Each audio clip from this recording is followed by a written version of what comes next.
Si vous utilisez Power BI, vous avez sûrement déjà rencontré ce problème qui concerne la difficulté à travailler à plusieurs sur un même rapport. J'ai pu voir en entreprise parfois des data analysts travailler à deux ou trois sur le même PC, tout ça parce qu'ils voulaient faire une modification. Cela a pour conséquence de baisser drastiquement la productivité des équipes, sans compter tous les éventuels conflits de versions possibles. Bref, c'est loin d'être l'idéal. Dans cette vidéo, on va voir ensemble les options et stratégies possibles à mettre en place pour résoudre ce problème. Si vous ne me connaissez pas, je m'appelle Willy, cela fait 5 ans que je réalise et mets en place des projets dans la data en tant qu'ingénieur et architecte. Alors, comment travailler efficacement en équipe sur Power BI?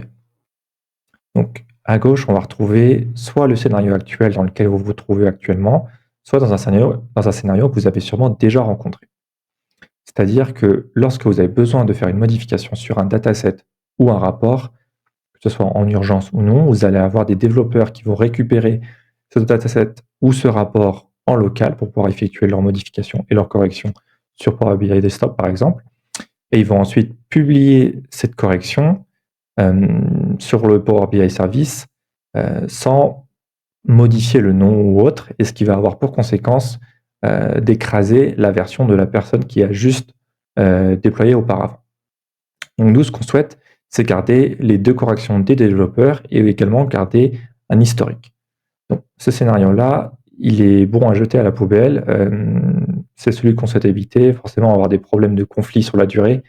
On aura des gros problèmes de versionning. Alors je sais qu'il existe différentes techniques. Il y a des personnes qui souhaitent mettre en place des nomenclatures tout simplement pour éviter ce genre de soucis. Et ensuite, il y a une personne qui va venir manuellement appliquer tous les corrections de la dernière version et des autres versions. Donc aujourd'hui, il y a un moyen beaucoup plus simple et c'est ce qu'on va voir dans cette vidéo.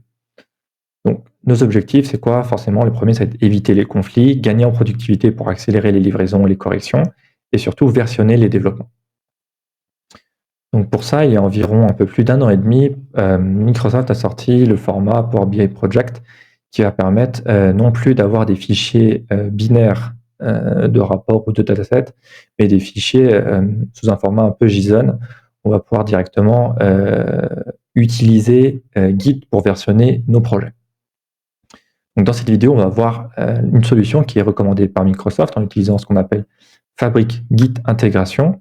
Il en existe d'autres, ce n'est pas la seule, bien sûr. Il y a des solutions qui sont totalement modulables que j'ai pu mettre en place en entreprise, mais ce n'est pas le but de cette vidéo. On va déjà voir la solution la plus simple à en mettre en place, celle qui est préconisée par Microsoft.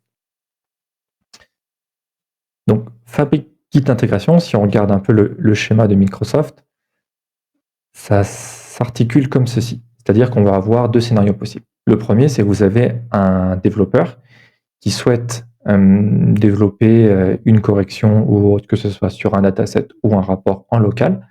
Donc pour ça, il va ouvrir son Power BI Desktop, il va ouvrir son repository qu'il aura cloné en local, son projet, et il va faire sa modification. Une fois qu'il aura fini, il va pouvoir commit et créer, du moins il va d'abord faire ses modifications sur sa branche de feature. Ensuite, il va devoir commit, publier sa branche de feature sur Azure Repos, par exemple, puis ensuite créer une pull request.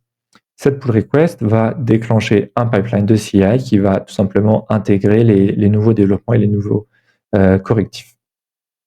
Et ensuite, lorsque la personne qui va approuver la pull request aura bien vérifié que le pipeline de CI soit bien validé et qui va approuver cette pull request, les déploiements seront déployés sur la branche main qui aura pour conséquence de venir modifier et du moins déployer les développements sur votre environnement.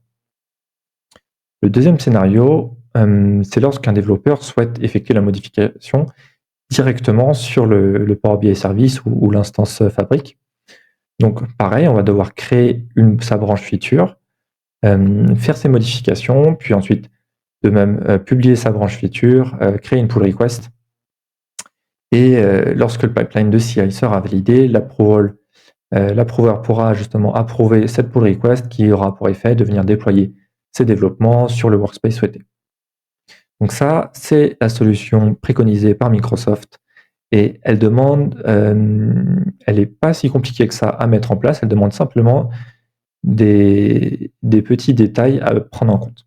Donc, le premier, c'est que vous allez devoir, alors je mettrai en lien dans la description le lien Microsoft de l'article pour intégrer en détail ce scénario-là.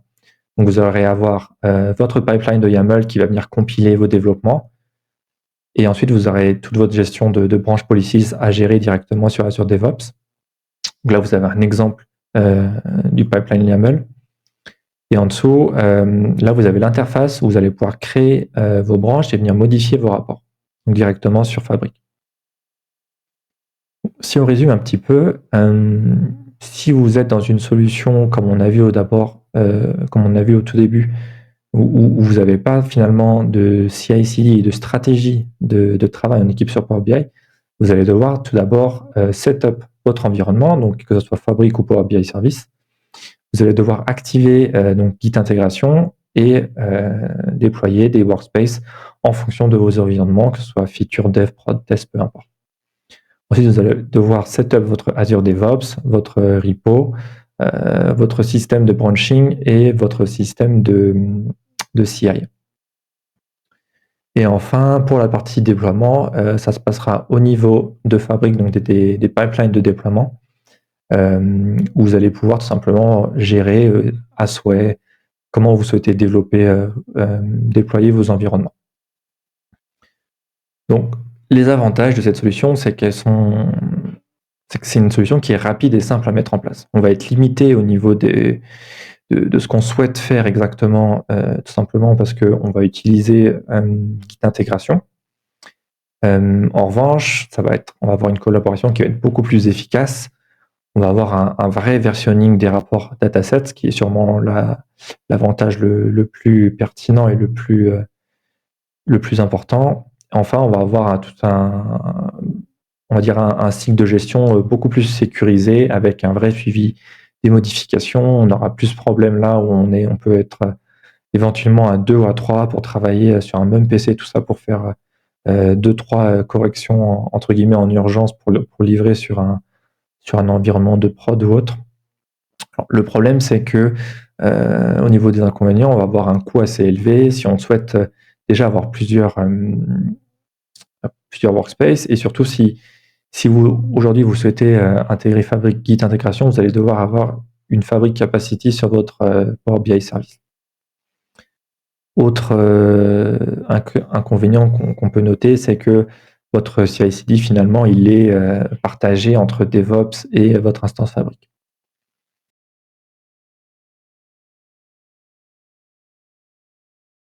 J'en profite pour vous dire que si vous avez des besoins et que vous voulez qu'on échange sur ce qui est possible de faire, vous avez un lien dans la description, un lien calendrier pour prendre rendez-vous. Ça vous offre un audit totalement gratuit. Voilà, c'est le premier lien dans la description. Donc voilà, c'est à peu près tout pour cette solution-là. Vous voyez qu'elle n'est pas si compliquée que ça à mettre en place.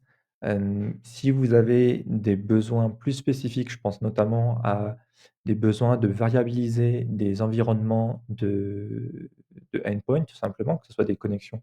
Admettons que vous avez une base de données SQL sur un de vos rapports en connexion et que cette base, donc vous avez 2 bases, une pour votre environnement de dev et une pour votre environnement de prod, et que vous souhaitez justement variabiliser tout ça. Sachez que c'est tout à fait possible, en utilisant des API tierces, comme Tabular Editor ou parfois même les API de Microsoft. Donc si jamais vous êtes intéressé par ça, prenez rendez-vous, c'est le plus simple.